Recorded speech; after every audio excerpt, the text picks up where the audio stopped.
Tanggalin natin yung mga dumi-dumi. Ayan.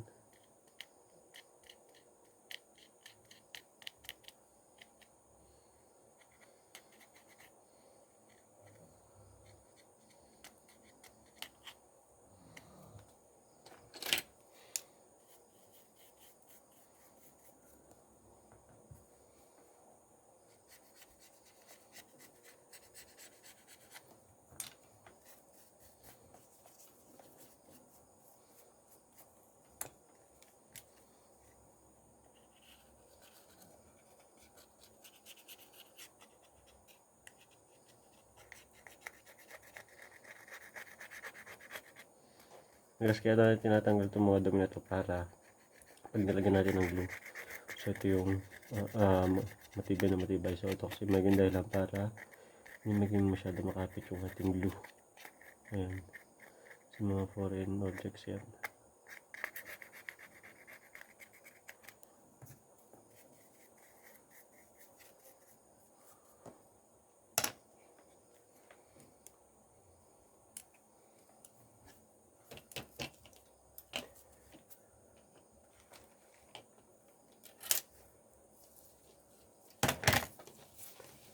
Yan, tatanggalin na natin guys yung mga bubog. Ayan, so madaming bubog ito. Ano natin yan, kalisin.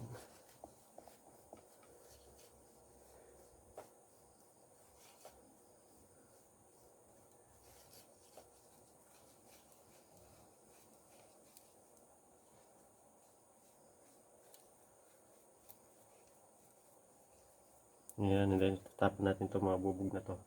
Okay. Lipin na natin yan. Lipin na natin.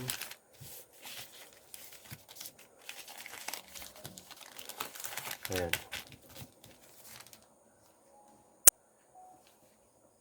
So now, gagawin natin is tetestingin muna natin yung ating LCD. So try muna natin yan.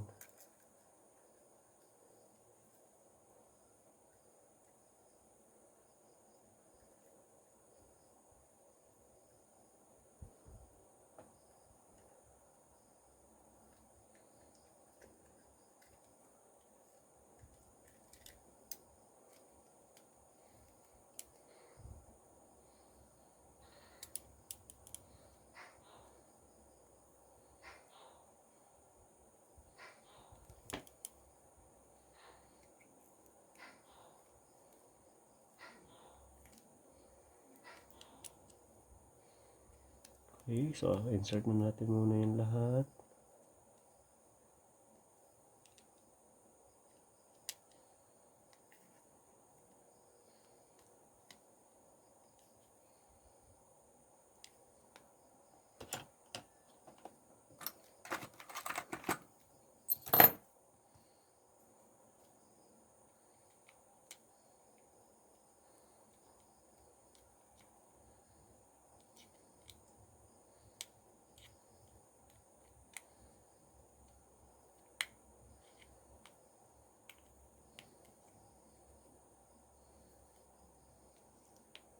Ayan, so okay.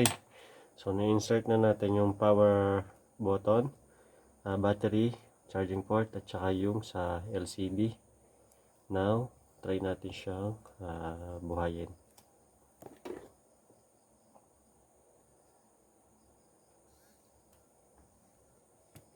Ayan, okay na. So ito guys, after natin mapalitan ng LCD, so yan, may display na siya. Pakita ko na sa inyo.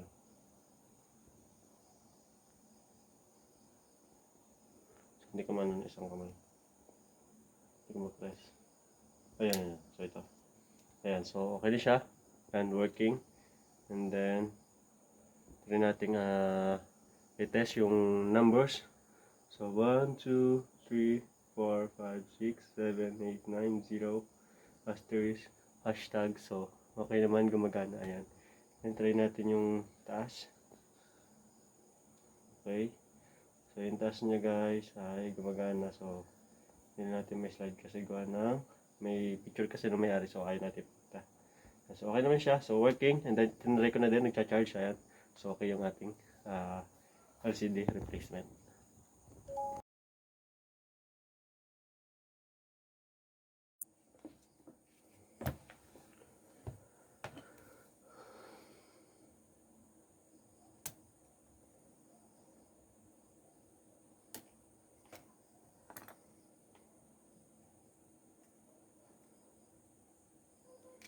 So mapapansin nyo guys, so kumapit na siya again kasi nga madikit pa yung ating glue sa loob. Ayan. So kaya kumapit na siya ulit. And so patutuyin na natin to. Lagyan na natin ang glue. Ayan. Lagyan na natin ang glue. Okay.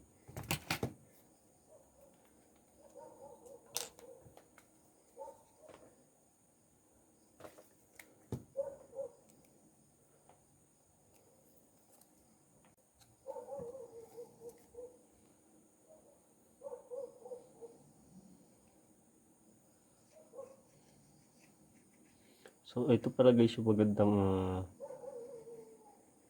cellphone kasi pag kinapit mo talaga is matibay yung foundation niya kasi madami kang pwedeng lagyan ng glue, hindi ka kaya ng ibang phone na nakunti yung lagyan ng glue kaya medyo hindi kumakapit. Yan.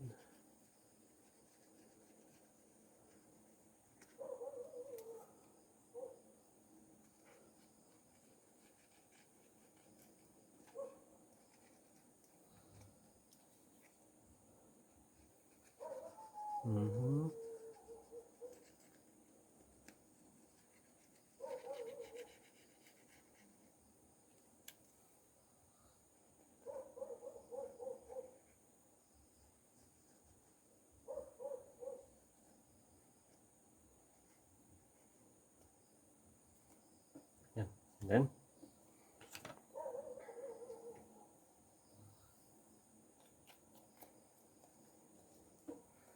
so ito guys, huwag natin kakalimutan mamaya kapag nilagay natin yung LCD dito. So dapat mapapakapit natin yon. Okay. So ito, tanggalin natin to.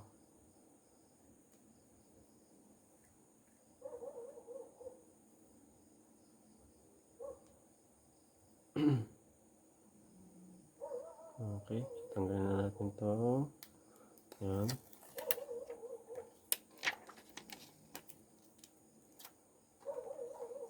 So hindi na natin to kailangan. Yan. So next, lagyan na natin yung ating LCD dito.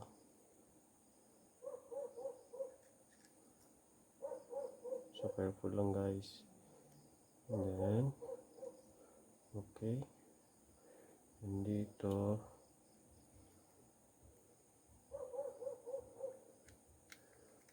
okay. Ayan.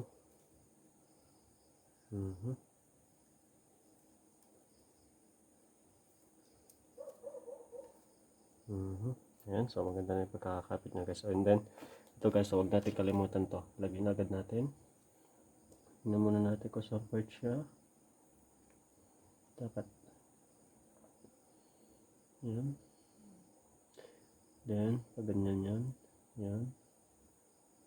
Okay. Yan. And then, lalak na natin. So, isid lang natin. Then, lock na natin. Isid lang natin to. Nalagay. Yan. And then, yan. Malalak na natin yan guys.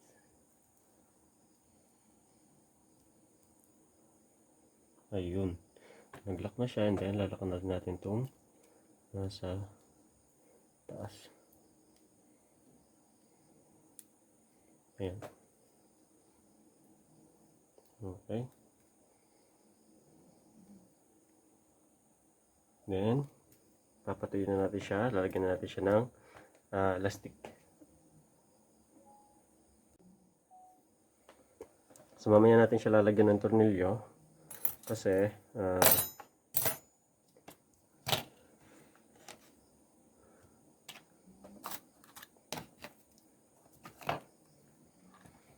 para kapag may problem siya, kapag tinasting natin ulit later, so madali natin siyang matatanggal.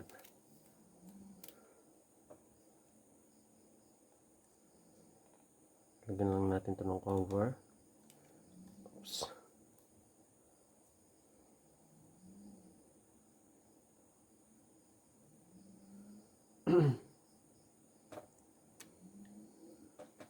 So para kapag nilagyan natin siya ng plastiko is hindi siya tatamaan yung mga pampiyesa niya. Okay? And so muna natin isang lock. Then isang lock.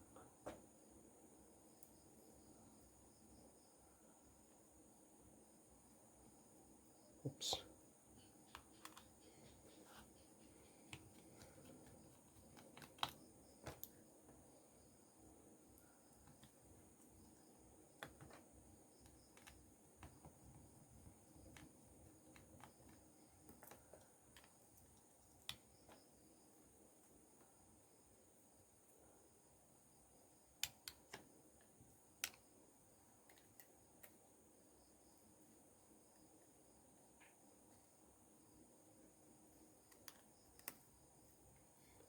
Tigisa muna natin siya ilalagay natin para kapag may kailangan tayong tanggalin mamaya or ikabit muli, so madali lang natin siya matatanggal. So pass protection lang to para hindi masira yung mga camera or yung ibang piyesa.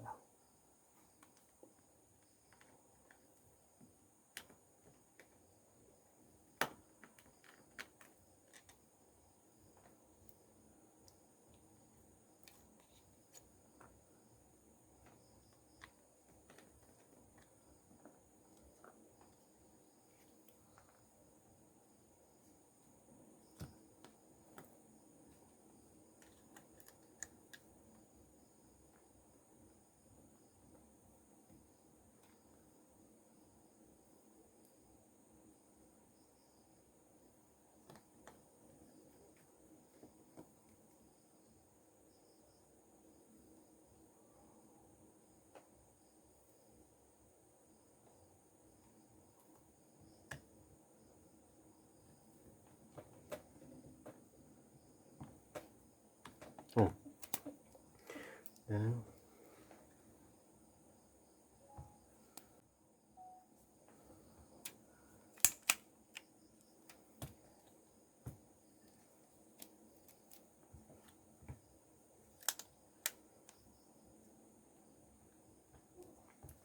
okay, so yan.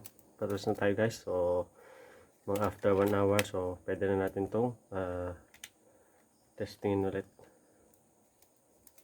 Tutuin muna natin yung ating LCD. Okay.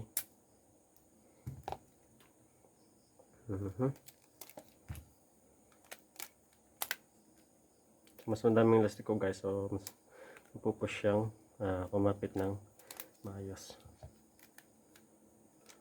So, kasi pag yung pang-ipit, so pag minsan nagkaka-problem, kaya na nating ingatan. Ayan. And then dito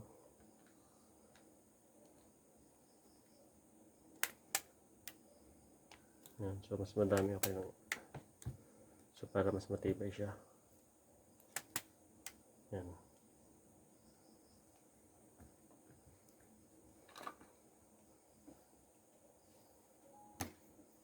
So after 1 hour, so balikan natin to kung anong magiging resulta. So itetest natin kung okay yung touch niya, yung mga numbers at saka or kahit yung numbers na lang at saka yung touch, okay? Thank you for watching. See you on my next video. Turn on the notification bell and don't forget to subscribe for more videos.